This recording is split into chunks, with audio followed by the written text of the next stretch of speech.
европейско законодателство защитава правата на въздушните пътници. Коментар на Андрей Новаков. Светът е по-близо до вас всеки делничен ден, точно в 16:30.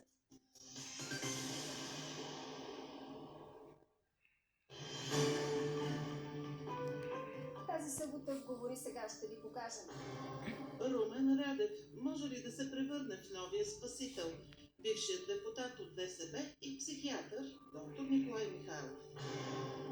Политическо позициониране. Съпредседателят на Да, България Ивайло Мирчев и лидерът на Възраждане Костадин Костадинов. Антикорупционният фронт. Новият стар залог в политиката. Бившият служебен премиер и председател на парламента професор Огнян Герджиков. Започваме точно в 5 следобед.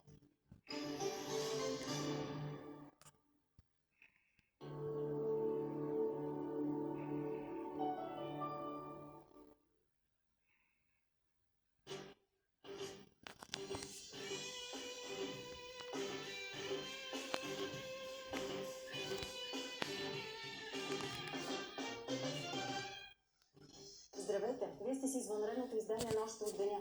След 9 години на Дондуков 2 Румен Радев напуска президентството, година преди да изтече мандата му. Това той ще направи всеки момент, а ние ви правим съпричастни с събитието директно от Дондуков 2. Това се случва за първи път в демократичната ни история и за първи път жена поема поста президент. Конституционният съд по-рано днес прекрати пълномощията на Румен Радев като държавен глава, след като разгледа оставката му и със свое решение я прие единодушно. Решението влиза в сила от днес. Ще коментираме събитието с политолозите Борис Попиванов и Любомир Стефанов. Те са в нашото студио. Здравейте, господа. Здравейте. Какво очаквате всъщност? Една нормална процедура, която макар и да не сме виждали до сега, изцяло съвпада с конституционния принцип на непрекъсваемост на президентската власт. Коя ще е новината днес обаче? Това, че Румен Радев вече не е президент или това, че Илияна Йотова е президент? И двете по-равно. Ще не се да Илияна Йотова, че президент да е по-важно, тъй като 37-8 години най-сетне на жена президент. Няколко камери имаме, които се намират в момента пред президентството. Ще ви покажем и ще ви направим съпричастни с атмосферата. Там виждате, има елементи на церемониалност, шпалира от присъстват представители на екипа на Румен Радев от президентството. Видяхме сред тях Гълъб Донев, Христо Алексиев, Димитър Стоянов. Виждаме и хора, които са се събрали, за да изпратят президента Румен Радев и вероятно да посрещнат политикът Румен Радев. Нека да видим кадрите и да чуем атмосферата.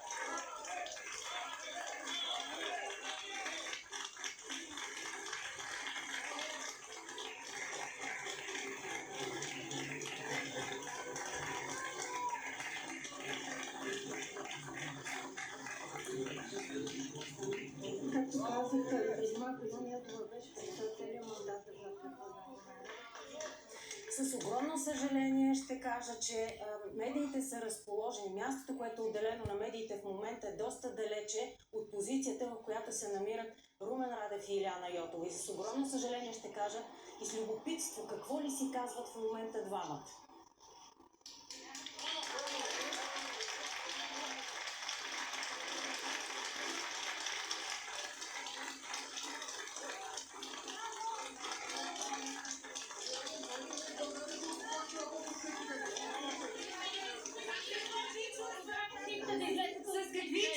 С какви чувства напускате президентската институция?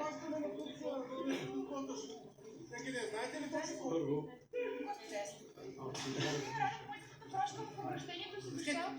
С какви чувства напускате президентската институция? Радвам се, че преди 9 години българите ми гласуваха доверие да бъда президент и тяхната подкрепа продължава. Виждате колко много хора. Наистина е вълнуващо и за мен тази емоция е по-скъпа от всяка социология. Днес бе последният ми ден като президент, но и първият ден като граждан, който наравно с всички българи вярва, че с общи усилия можем да променим България. Да защитим демокрацията, да утвърдим закона, да ускорим икономическото развитие, така че всеки един от нас да се чувства защитен, свободен и достоен гражданин на европейска България. Кога ще обявите вашата партия? Може би първо да... Искам да ви кажа, когато говорите за предстоящите избори, че не могат да спрат вълната. Защото сме много, както виждате, защото сме заедно и защото каузата ни е обща. Тя е България. За мен беше чест. Благодаря ви.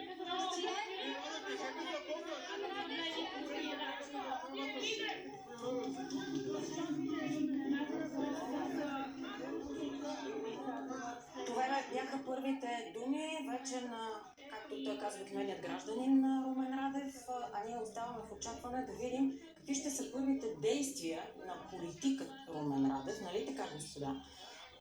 Кой според вас още ще си тръгне? Продължаваме да гледаме картините и ще наблюдаваме с интерес.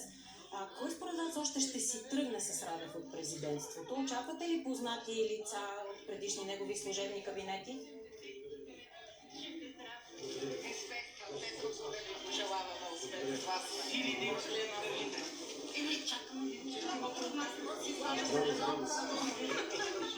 Ама ние сме повече от теб.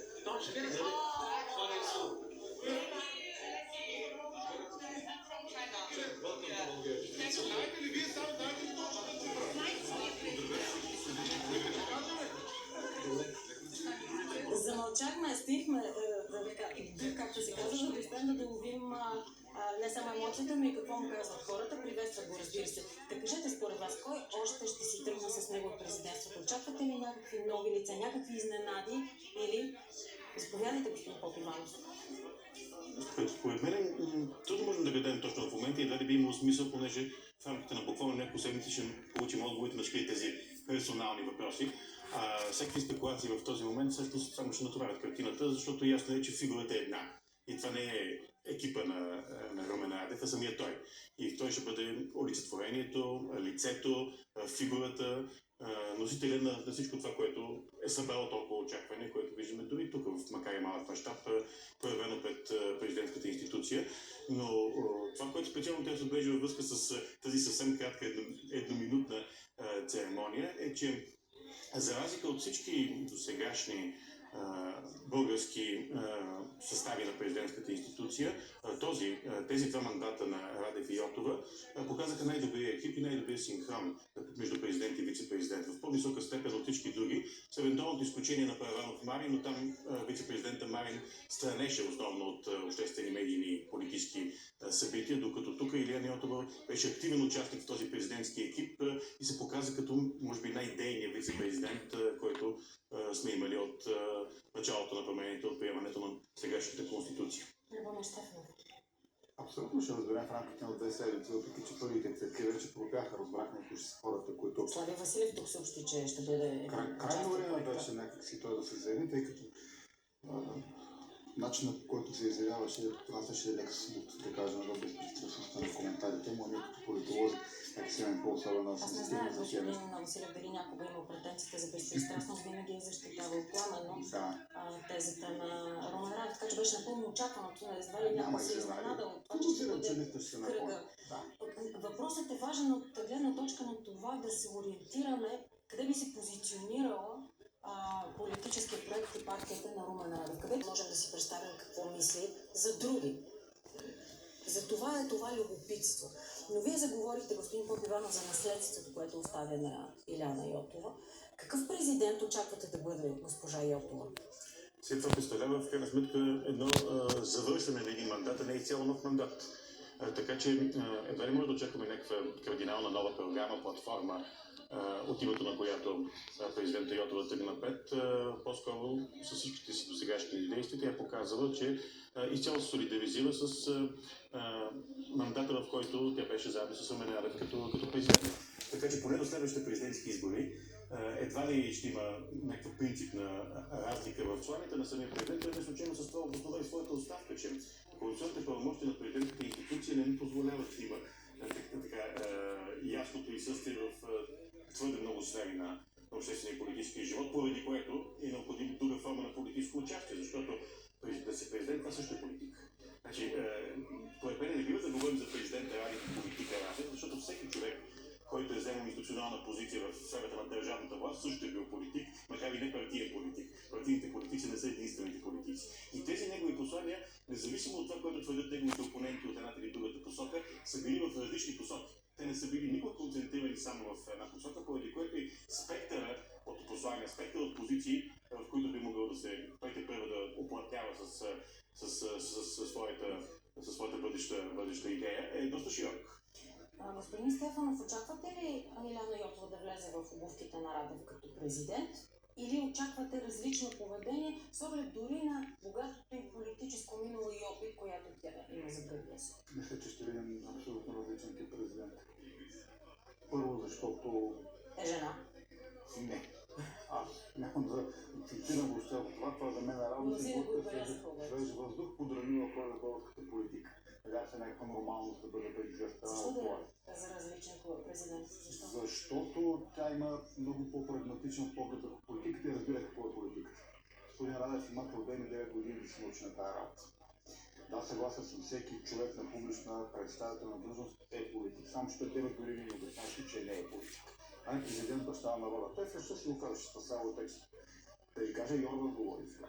И разни други диктатори са му назначили с авторитарни лидери.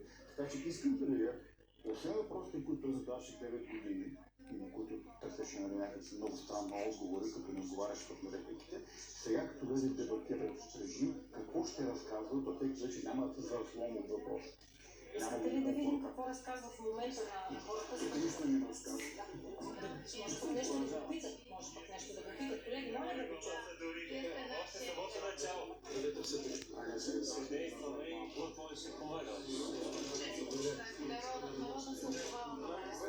Всички заедно ще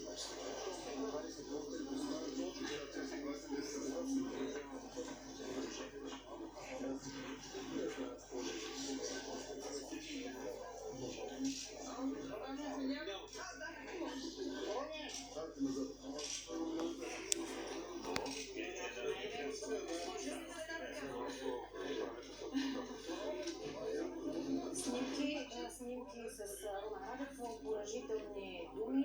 Това, което чухме, видяхме плакат и достоен. Това, което казва Любомир Стефанов и задава основния въпрос, какво всъщност очакваме и трябва ли да очакваме нещо ново, след като вече сме го виждали 9 години в политиката до сега. Това е големият въпрос. Алтернатива носи ли решение със себе си или е част от статуквото и от проблема в българската политика?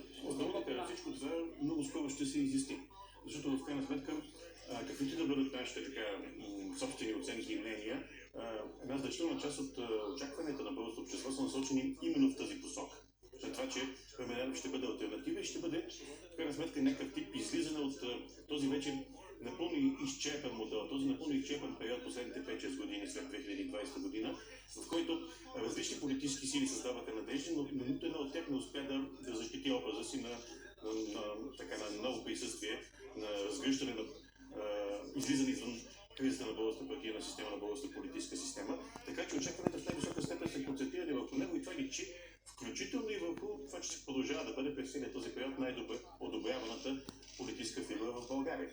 Той каза, емоцията е по-скъпа от всяка социология и на някаква дама, която го приветстваше от присъстващите там, каза, не могат да спрат вълната. Ще вдигне ли вълна от подкрепа Румен Радев, така както направи на времето Симеон Сакскобургготски? На това ли разчита господин Стефанов? Категорично такава вълна няма как да вдигне. Няма как да вдигне след цялото това очакване, което беше създадено. Именно защото, нека да сме наясно, има очакване, 9 годишен стаж в политиката има, той има оценки вече за себе си като политик. По една или друга причина социологията, гражданската го е претеглила и премерила. Да, има очакване категорично, има група в обществото, които го припознават него. Само че той ще се заобразни с това. А пък, че няма как да стане като при НДСВ, повече очаквам, защото Онази аура, която имаше Симеон Сакскобургготски, тук не може да бъде наблюдаван, той не може да бъде и създаден. Защо да не може? Ами защото като Той се говори от първо изтри- лице множествено число, позиционира се на няколко пъти в ключови негови изказвания и речи, включително и в прощалната реч. Идентифицира се с недоволните, с протеста срещу статуквото и мафията. прекрасно 2021 година го прави, няколко партии генерираха върху неговия рейтинг тогава, като тая политически кариери. Видяхме докъде стигнаха по една или друга причина, с него благослови или не. Така че да бъдем твърде оптимистични, спрямо него, пръв, който още не сме видяли, не знам как се казва, не знам кой ще се нареди отляво от дясническия ореол, който нямаше да оправдан изгонен, прокурен човек, който законно се ръста в България. Гражданите просто имаха страх очаквания, възползваха от това и по друг начин той ги оправда. Вие очаквате ли вълната Радев, която да залее българската политическа сцена, да пренареди картите? Харизмата на президента Радев ще бъде ли същата като на партиеца Радев? Замислих се да не кажа пак политика Радев, за да не ме коригират. В една река не може да се влезе това пъти. Разбира се, всяка аналогия е рискована, включително аналогията с Симеон II, станал републикански премиер Симеон Сакскобургготски. Така че всеки трансформации в България са възможни. И със сигурност едно от тия очакване да има някаква вълна, но понеже стана дума преди малко за социология, всякакъв тип оценки, всякакъв тип анализи от социологическа гледна точка са прибързани в момента. Просто защото не само не знаем нищо за евентуалната партия, абсолютно нищо, ще доведе след един месец до една по-избистрена картина на старта на официалната предизборна кампания, която ще позволи вече да знаем на къде отиват нещата. За сега потенциалът е голям, а дали ще успее Радев да го оплътни, ще видим. Във всеки случай, неговата последователност, това, че той е един и същ наистина като поведение последните 9 години, му дава по-голям шанс, отколкото тези, които постоянно се сменяха позиции. Какво предлага Румен Радев? Промяна. Промяна към какво? И в какво? Промяна в текст от отговорност, който характеризираше българската политика след третия мандат на Борисов. Когато различни политически сили се оправдават за мир на Тръмп, без да е ясно на какво конституционно основание го прави. Точно това нещо би трябвало да се промени. Да не сме боравили и работили, в крайна сметка са свършили, изчерпали, изчупени или осветлени като куки. И до време на наистина представителна демокрация с един доста приличен прак на участие. Искате ли бърза реплика на това, което чувате от господин Стефанов? Видите, далеко зацени като чупени от протестите през декември миналата година и всъщност от обществената апатия и много ниското доверие